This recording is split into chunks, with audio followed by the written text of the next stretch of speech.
Hacking എവിടെ നോക്കിയാലും hacking. ഈ നമ്മുടെ മെസ്സേജസിൽ ഏറ്റവും കൂടുതൽ വരുന്നത് വാട്സപ്പ് ഹാക്കായി, ഫേസ്ബുക്ക് ഹാക്കായി എന്നൊക്കെയുള്ള മെസ്സേജസ് ആണ്. അപ്പോൾ നമ്മൾ ഈ ഒറ്റ വീഡിയോയിൽ തന്നെ എക്സ്പ്ലെയിൻ ചെയ്തു തരാണ് എങ്ങനെ ഇത് രണ്ടും സേഫ് ആക്കാന്ന്. ഈ വാട്സപ്പ് സേഫ് ആക്കാനുള്ളത് നമ്മൾ ഇതിനു മുമ്പ് പറഞ്ഞു തന്നിട്ടുണ്ട്.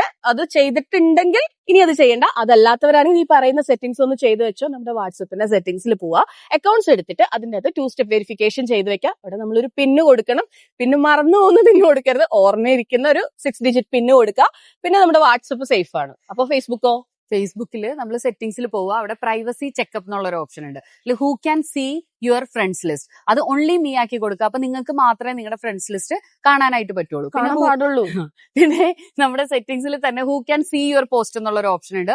അത് പബ്ലിക് കൊടുത്തു കഴിഞ്ഞാൽ എല്ലാവർക്കും കാണാൻ പറ്റും. അത് ഓൺലി ഫ്രണ്ട്സ്, നിങ്ങളുടെ ഫ്രണ്ട്സിന് മാത്രം കണ്ടാൽ മതിയെന്നുണ്ടെങ്കിൽ അങ്ങനെ ഓൺലി ഫ്രണ്ട്സ് എന്ന് കൊടുക്കുക. അത് കുറച്ചും കൂടി നിങ്ങൾക്ക് പ്രൈവസി ഉറപ്പുവരുത്തും. അപ്പൊ ഇതൊക്കെയാണ് നമുക്ക് ഇപ്പോ ഹാക്കിംഗ് ഒഴിവാക്കാനായിട്ട് പറയാനുള്ളത്. നമ്മൾ ഇനിയും വേറെ വീഡിയോസും നമ്മുടെ പേജിൽ പോയാൽ കാണാനായിട്ട് പറ്റും, ഇതുപോലെ നിങ്ങൾക്ക് ഒരുപാട് ഉപകാരം ചെയ്യുന്നത്. അതുകൊണ്ട് അക്കൗണ്ട് വേഗം ഫോളോ ചെയ്യാന്നുള്ള അത് പറഞ്ഞില്ല അവരോട്, അതാണ് പറയാൻ നമ്മൾ ഉദ്ദേശിച്ചത്. പക്ഷെ ലാസ്റ്റ് വന്നപ്പോ എന്റെ തലേ തന്നെ. അപ്പൊ അതുകൊണ്ട് നിങ്ങൾ എല്ലാവരും അക്കൗണ്ട് ഫോളോ ചെയ്തിട്ടുണ്ടാവുന്നതാണ് എന്റെ ഒരു വിശ്വാസം. പക്ഷെ ചെയ്യാത്തവരുണ്ടെങ്കിൽ ഒന്ന് ചെയ്തേ.